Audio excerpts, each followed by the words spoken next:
I found my passion. I found family.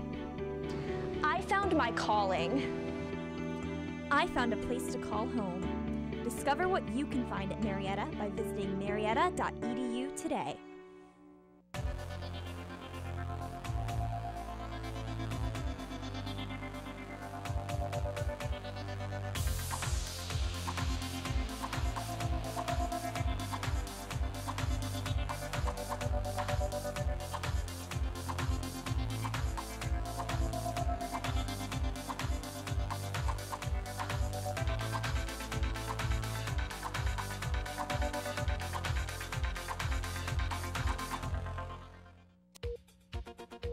Coming up today on NewsCenter 15, pipe bombs are discovered in a mail addressed to key Democratic figures.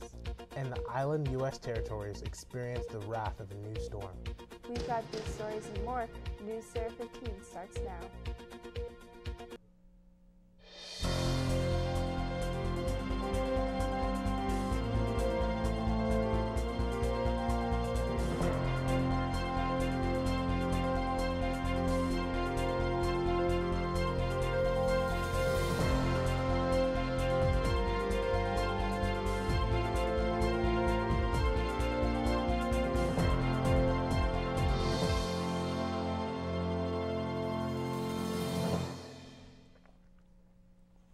Good afternoon. You're watching WCMO TV on Channel 15. I'm Jessica Hill. And I'm Jared Ruffin. Topping our news this afternoon. A wave of glass-filled pipe bombs targeting Hillary Clinton, former President Barack Obama, and other prominent Democrats and CNN thwarted without physical harm, but an anxiety-filled day on Wednesday depleted political tensions and fears 2 weeks before national midterm elections. None of the bombs were detonated as law enforcement took them away for examination and disposal. The targets of the bombs were some of the figures most frequently criticized by President Donald Trump, who still assails Clinton at rallies while supporters chant "lock her up." 2 years after he defeated her and she largely left the political scene. Trump accuses Soros of paying protesters and singles out cable news network CNN as he rallies against the fake news media. Officials are continuing to investigate the incident. U.S. senators are urging Trump administration to make an agreement with Mexico that would stop some of the 7,000 people from traveling north and crossing the border. Senate Judiciary Chairman Chuck Grassley and Senator Mike Lee, both Republicans, say a third-party agreement would require those asking for asylum to do so in their first country of arrival. Most of the caravan has come from Honduras and other Central American countries and are currently in Mexico. Many have said they are coming to the U.S. to seek a better life, which would not qualify them for asylum under U.S. laws. It's starting to get even cooler out there. Landon Santini has our first look of the weather.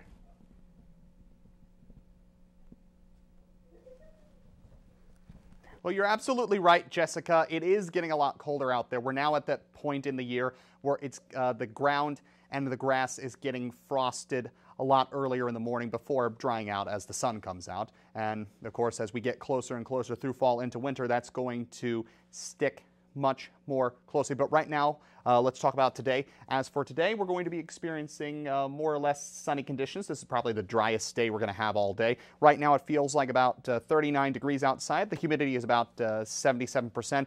The barometric pressure is 30.3 inches of mercury.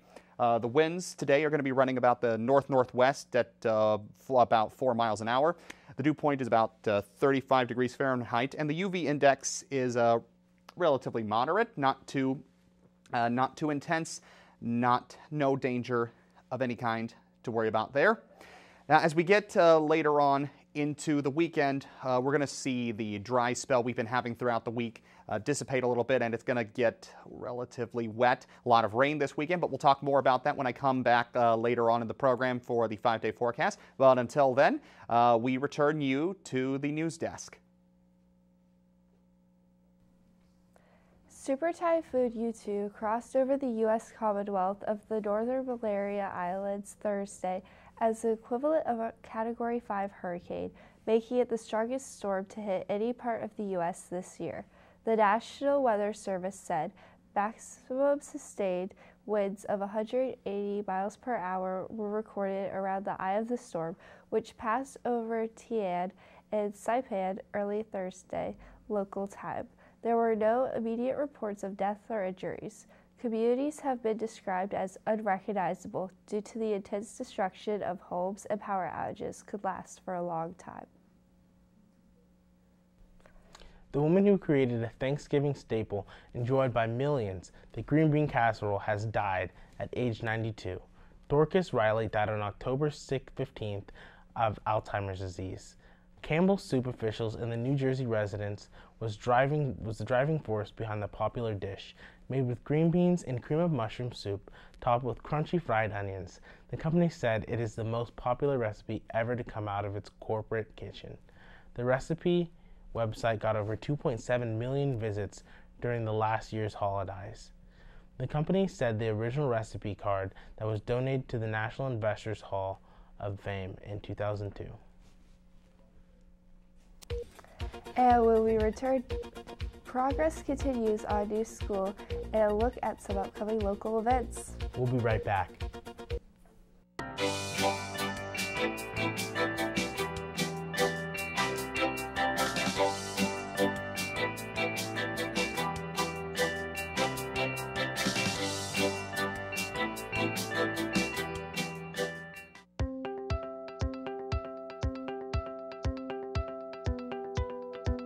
I never chew tobacco.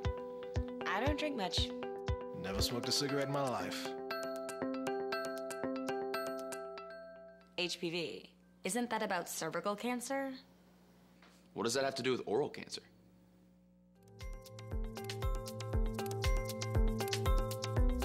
HPV? Didn't know that.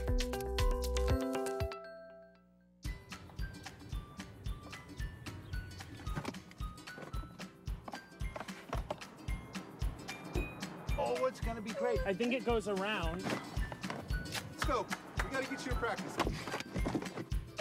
And it's set!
Marietta City College directing the administration to re-advertise the property in Harbor after the last two bids were considered unresponsive.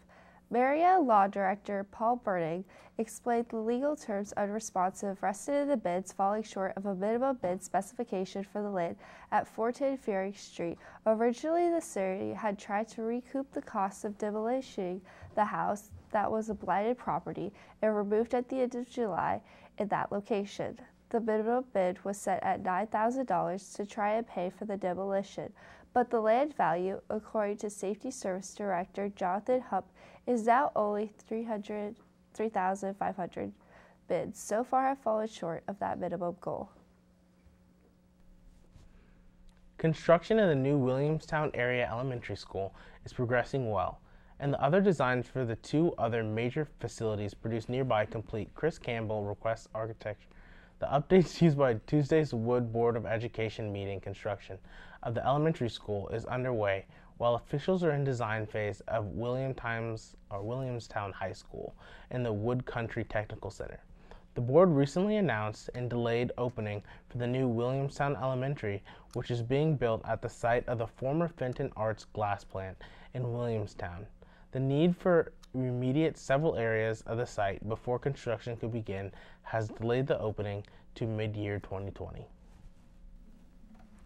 At Performers for Pets, a benefit concert with 4 bands will be held at 8 p.m. Friday at Over the Moon Pub and Pizza, 170 Front Street, Marietta. The event will feature Color Station, the Josh Lee Band, Ben Davis Jr., and Mr. Fancy Pants. Admission is a bag of Purina dog or cat food, and all benefits proceed to the Humane Society of the Ohio Valley.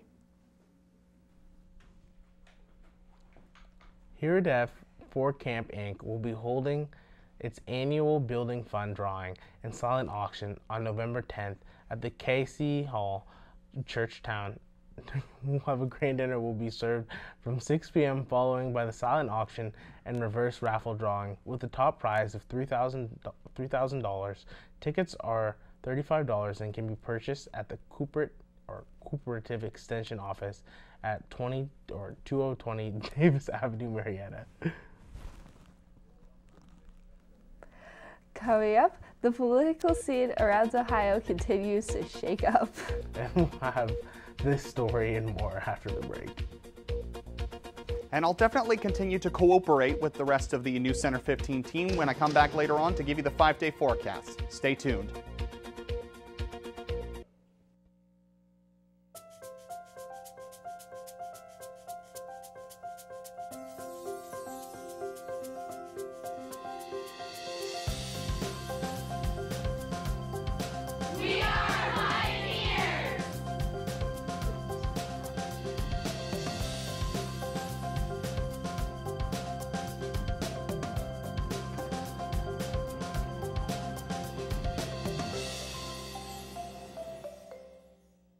November is No Shaver Month at City of Hope. That means, throughout November, to raise awareness about prostate cancer, City of Hope is urging men to stop shaving and get screened.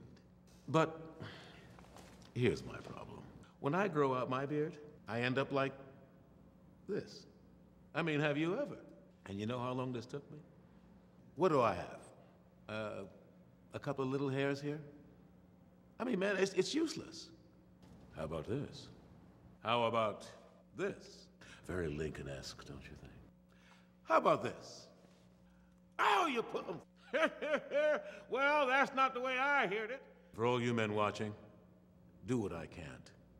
Let your beards grow. And while you're at it, get screened. No shaver with City of Hope. Grow it, show it, know it.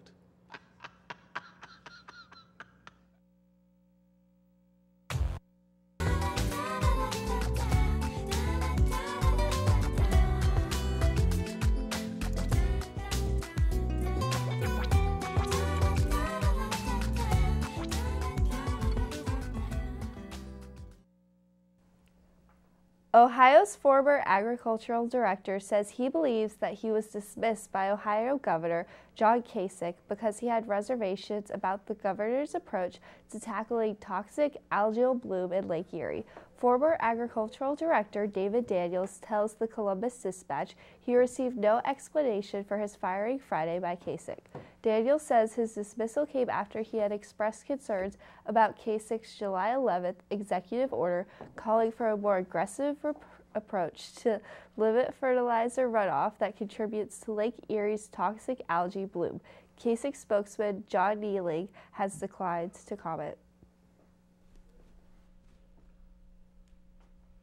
Former Vice President Joe Biden will try to rally Democratic support in Northeast Ohio area where Republican Donald Trump blew cross over voters. The gubernatorial campaign of Richard Cordray said Tuesday that Biden will headline on an October 29th rally at Youngstown State University. The Vindicator newspaper reported earlier that a fundraising event is also planned. Cordray was the federal consumer protection chief in Barack Obama's administration. He is in a tight race with Republican Attorney General Mike DeWine to succeed term limit GOP Governor John Kasich.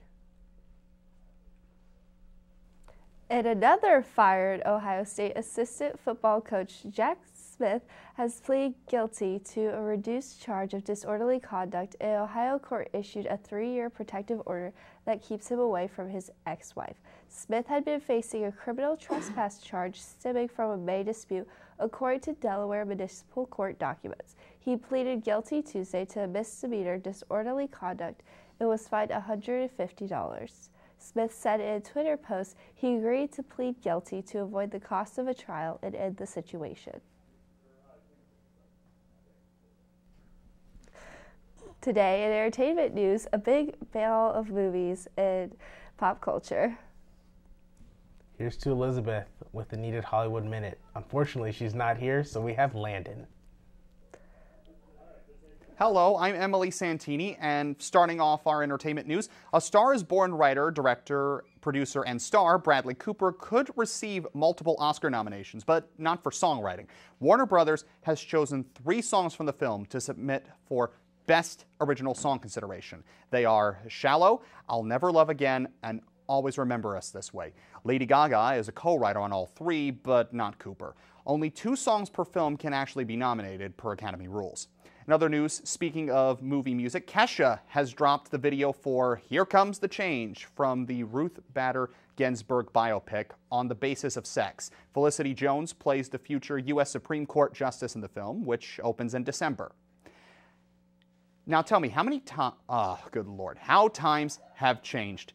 With Harvey Weinstein's rape and sexual assault trial approaching, there's a new documentary, The Reckoning, Hollywood's worst-kept secret, which explores inside accounts of the culture-changing scandal. The film is available on demand on November 6th, on Election Day. For Hollywood, I'm not Elizabeth Neved. Thank you, Not Elizabeth. Now we'll head over to Landon for a look at the weather. How does it look out there, Not Elizabeth?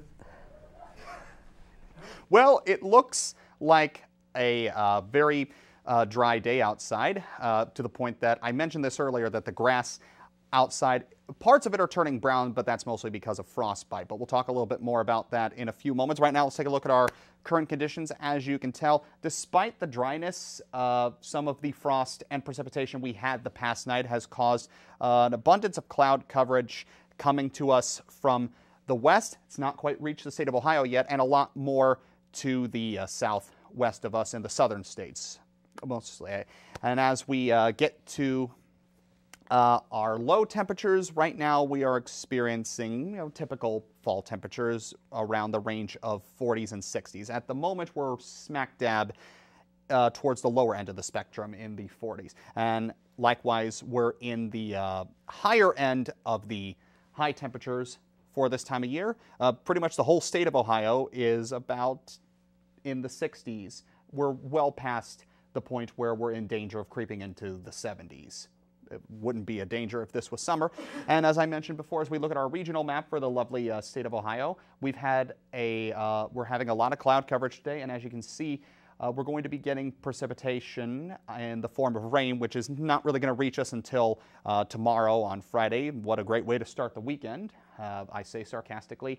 But for now, let's take a look at the 5-day forecast. As of today, I said at the beginning of this weather foray, we're going to be having sunny conditions with a high of 54 and a low of 40. And as we creep in to the weekend, we're going to be experiencing showers, rain showers, both Monday, Saturday, and Sunday. I meant Friday, Saturday, and Sunday, because when we get to the next work week on Monday, the rain will dissipate and we'll start experiencing a bit more cloudy weather conditions with a high of 49 and a low of 35. During the wet and rainy showers of the weekend, we'll be experiencing temperatures in the highs of the 50s and the low of the 40s. So if you're going to get any last-minute yard work done before all of this weather sets in the form of rain over the weekend, I'd say today is the best day to do it. And please get it done before dark, because if you got to do something like mow the lawn, like I have to do when the program is over, it can be really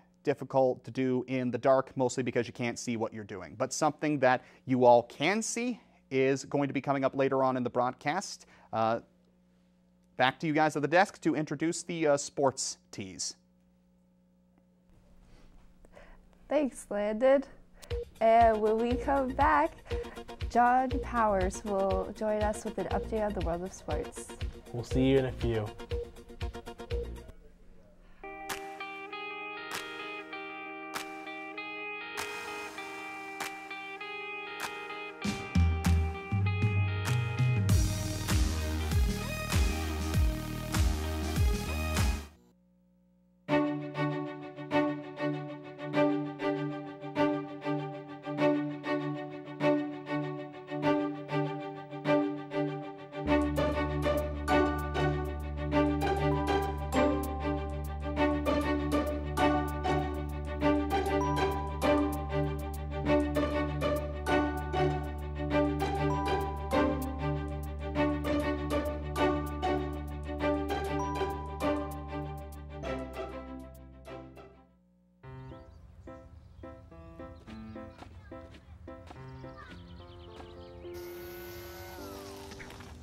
Come on, let's go.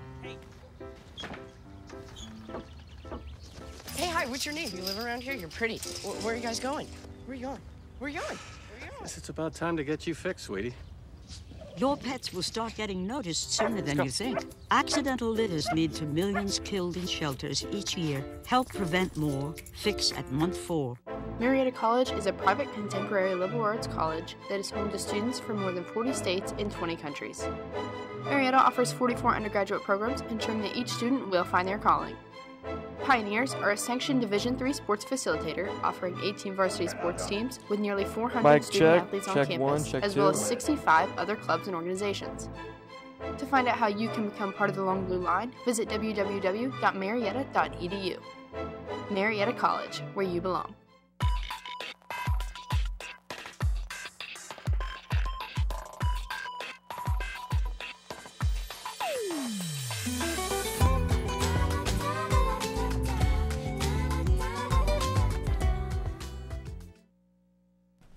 We are now back.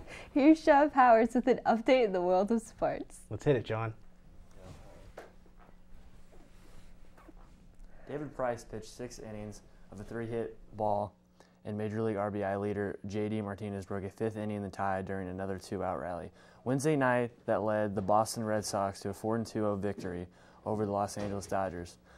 For a 2-0 lead in the World Series, Craig Kimbrell closed out the win at noisy Fenway Park, putting the Red Sox halfway to their 4th championship in 15 seasons.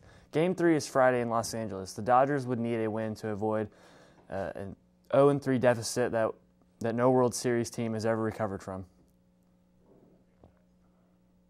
St. Louis Cardinals catcher Yadier Molina was named the recipient of the Roberto Clemente Award. Commissioner Rob Manafort and Clemente's widow, Vera Clement, presented the award to members of the Molina's family before Game 2 of the World Series. It is given annually to a player who represents Clemente's humanitarian efforts.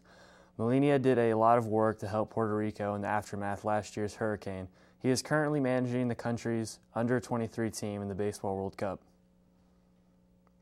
Donovan Mitchell scored 38 points to lead the Utah Jazz to a 100-89 victory over the Houston Rockets on Wednesday night. In a game, James Harden left with an apparent injury. The Rockets got within 5 points midway through the 4th quarter, but Harden headed to the locker room soon after and didn't return. It is unclear how he was injured or what the problem was, and the team didn't immediately provide an update on his condition. With Harden out of the game, the Jazz regained control, scoring the next 100 points to make it 94-79 and cruise to the victory.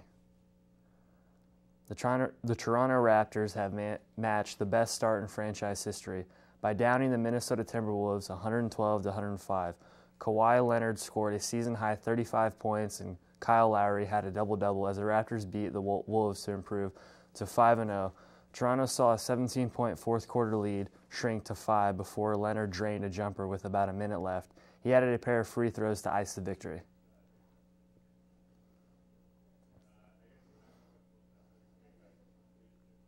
So look, Staten has the last time to look at the weather. Thank you, John. Now Landon Santini joins us for one last look at the weather. The quick summary of what I've been saying through my long diatribe throughout the middle of the show is that we've been having a bit of a dry spell throughout this week, but as we get into the weekend, starting tomorrow, we're going to be experiencing really quite a bit of rain all 3 days of the week, with tomorrow being the absolute most brunt of it. But as we get into the new work week on Monday, the rain will be pretty much done. But amazingly, as we go further into the week, the temperature will go up a little bit. We'll talk a bit more about that on Tuesday. Well, that's about it. Hope you guys have a great weekend, and will next Tuesday be our spookiest broadcast yet. Because Jessica's here. Yeah, that helps. And her lovely sweater. Thank you for joining us for Thursday's edition of WCMO TV, Channel 15 at noon 30 and 6:30. From all of us here at the station, we wish you a great weekend. Goodbye.